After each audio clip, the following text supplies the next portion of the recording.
DJ Waras and the patriot that he was, and we are very saddened, very saddened by his passing, because it speaks of the issues we've been talking about since we started March and March, hijacked buildings. And I think our government needs to take responsibility for what happened to him. Because if there were no hijacked buildings, and if there was no fertile environment for illegal immigrants to come and stay in this country, then we wouldn't be here today. I hear some people saying that, oh no, we must wait for investigations to find out who's responsible for his death. We don't need to wait for that. The leader of the March and March movement, Jacinta Ngobese Zuma, has placed the blame for the murder of media personality Warwick Stock, popularly known as DJ Waras, squarely on the government, arguing that state failures created the conditions that led to his death.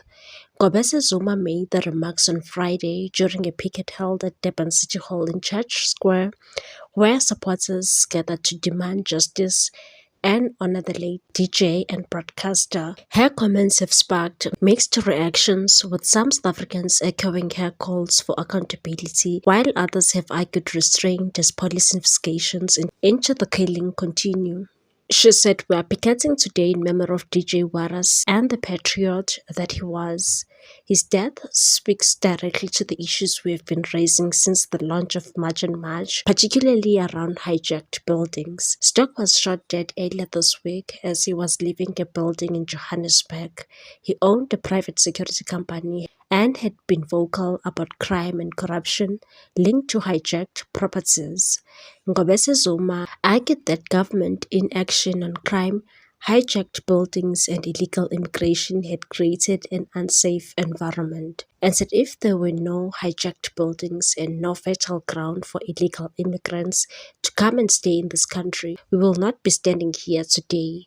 She dismissed calls for patience while investigations are underway, saying accountability does not require waiting for arrest, and said, "I hear people saying we must wait for investigations to conclude before we assign responsibility. We don't need to wait." He angered many people by exposing crime and corruption. Ngobese Zuma further claimed that severe overcrowding in hijacked buildings, alleging that tens of thousands of people were housed in single structures, was fueling lawlessness, and said our government must take responsibility for what has happened. "We are devastated that it had to reach this point before action was taken." She called for a state emergency on illegal immigration, which she said would allow authorities to deploy the South African National Defence Force to clear hijacked buildings and strengthen border security. Asked what form of accountability she expected from the state, Ngobese Zuma pointed to public safety and said South Africans are no longer safe in their own country. Killings are happening daily, firearms are everywhere, and criminals cannot be traced because crime has been allowed to flourish. The March and March movement has come under sustained criticism for its hardline stance on illegal immigration. The group has previously blocked foreign nationals from accessing healthcare facilities, arguing that public services are overstretched, actions repeatedly condemned by government. Jacinta Ngobese Zuma said, "We are trying to clean this country, but more people are being brought in. There is a serious problem and no political will to solve it." Meanwhile, the memorial service for DJ Waras was at the Gallery M1 Place on Eastern Service Road in Marlborough, Sandton. Family members, friends, industry colleagues and senior officials gathered to pay tribute to the late radio and television personality. Police have confirmed that Stock was shot in the afternoon by a lone gunman. Video footage shows a short man with dreadlocks approaching him, opening fire and fleeing the scene. Gauteng police have denied widespread reports that suspects were taken in for questioning.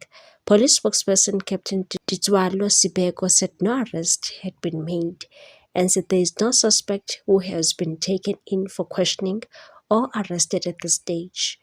Investigations are continuing. The clarification follows a search of online claims suggesting that 3 individuals had been questioned in connection with the murder reports later dismissed by police. J.J. Wallace's sister, Nicole Stock, delivered a powerful and emotional tribute, describing her brother as a man whose voice belonged not only to his family but to the country, and said he was the epitome of love. He was love in flesh and blood. I realized today that he never belonged just to us. He belonged to a country, he belonged to a nation, and he belonged to the people. Quoting from the book of Micah, she said Stock lived by a commitment to justice, kindness, and humility.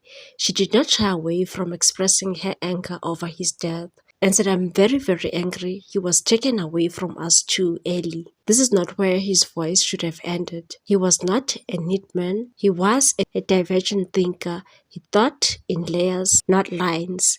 Nicole Stock said her brother spoke openly about race, politics, crime, and violence, not to divide, but because pretending we are healed while we are bleeding is the most dangerous lie of all. And today I must say this plainly: it was a gun in the hands of evil that stole my brother. Stock's son Ethan described his father as a devoted parent who always put his family first, regardless of the pressures he faced in public life, and said, "My father always did everything in his power to make sure me and my family were okay.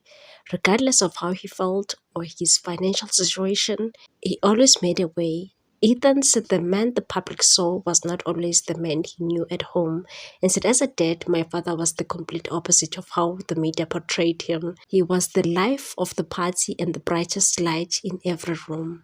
My father was a hero. He is my inspiration and my foundation." Representatives from Zanzi Magic described Stock as more than a host, saying he brought energy, authenticity, and a commitment to excellence to every project, and said he didn't just entertain, he connected the people, adding that his legacy would live on through the stories he helped to tell. I haven't had an opportunity to really cry.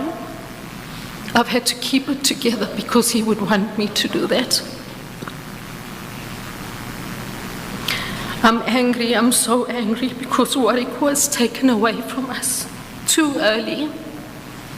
And this is not where his voice should have ended. This is where it should have been loudest. This is where it should have been standing, not me saying the things that made people uncomfortable, asking the questions that exposed us, loving people even when they did not know how to love. That was Warwick. He was not a neat man. He was a divergent thinker. Thank you, Ethan, for that. He thought in layers, not lines. He loved big words because small ones were never enough to hold what he saw. What's your take on this one, people? Thanks for watching. Please subscribe for more news.